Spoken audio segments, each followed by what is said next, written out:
بسم اللہ الرحمن الرحیم۔ حسد الاخوتی، بھائیوں کا حسد۔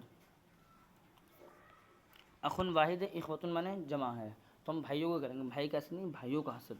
وکان یوسف لہ اخن آخر من امہ اسمہ بنیامین، یوسف علیہ السلام کا ایک اور بھائی تھا، یعنی دوسرا بھائی تھا، من امہ اسمہ، جو ان کی امی سے تھا، اسمہ بنیامین، اس کا نام بنیامین تھا۔ وکان یعقوب حبہما، اور یعقوب علیہ السلام ان دونوں سے حبا شدیدا، بہت محبت کرتے تھے۔ وکان لا یحب مثلہما احدا، وکان اور تھے، لا یحب اور نہیں کرتے تھے محبت، مثلہما ان دونوں کی طرح کسی سے بھی، یعنی ان دونوں کی طرح یعقوب علیہ السلام کسی سے بھی محبت نہیں کرتے تھے۔ وکان الاخوۃ یحسدون، اور بھائی حسد کرتے تھے یوسف علیہ السلام سے، وبنیامین، بنیامین سے، ویغضبون، اور بغض رکھتے تھے۔ کان یقولون، اور کہتے تھے، لماذا یحب ابونا، لماذا کیوں، یحب محبت کرتے ہیں، ابونا ہمارے والد صاحب، یوسف و بنیامین اکثر، ہمارے والد صاحب یوسف اور بنیامین سے زیادہ محبت کیوں کرتے ہیں۔ ولماذا یحب ابونا، ہمارے ابو کیوں محبت کرتے ہیں یوسف و بنیامین سے، وہما صغیران، وہ دونوں تو چھوٹے ہیں، ضعیفان، کمزور ہیں،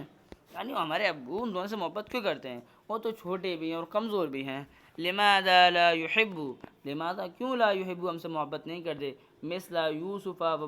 بنیامین، یوسف و بنیامین کی طرح، ہمارے ابو ہم سے یوسف و بنیامین کی طرح محبت کیوں نہیں کرتے۔ نحن شبان اقویاء، ہم نوجوان ہیں، اقویاء طاقتور ہیں، ھذا امر عجیب، یہ عجیب بات ہے، ہمارے ابو یوسف و بنیامین کی طرح ہم سے محبت کیوں نہیں کرتے، ہم تو نوجوان ہیں، طاقتور ہیں، یہ بڑی عجیب بات ہے۔ وکان یوسف ولدا صغیرا، یوسف علیہ السلام چھوٹے لڑکے تھے، فحکى الرؤیا لاخوته، حکا معنی بیان کرنے کے آتے ہیں، تو حکى الرؤیا، تو خواب بیان کر دے، لاخوته اپنے بھائیوں سے، وغضب الاخوة، بھائی بہت غصہ ہوئے،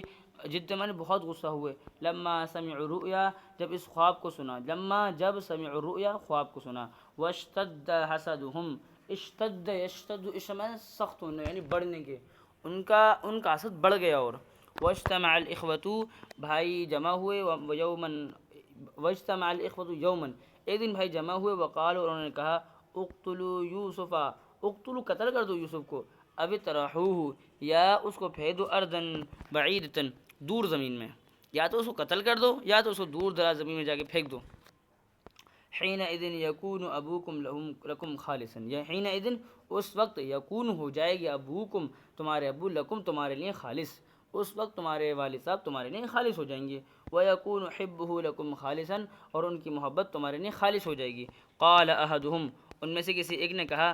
لا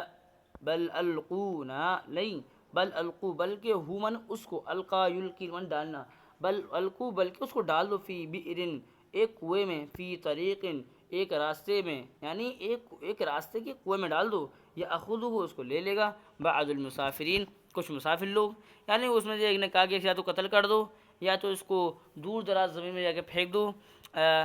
وہ ان میں سے کسی ایک نے کہا، لا بل القو، نہیں بلکہ اس کو ڈال دو، فی بئر فی طریق، یعنی اس کو راستے کی ایک کنویں میں ڈال دو۔ تو مسافر چلتے والے ہوتے ہیں، جو مسافر چلتے رہتے ہیں، وہ راستے میں جب پانی لینے جائیں گے، پانی کی حاجت کے نہیں، دیکھیں گے ایک بچہ تو اسے لے کے مسافر چلے جائیں گے، یہ والی بات کہنا چاہ رہے ہیں، فی بئر فی طریق، ایک راستے کے کنویں میں، یا اخذو، اس کو لے لیں گے، بعض المسافرین، مسافر لوگ، ووافق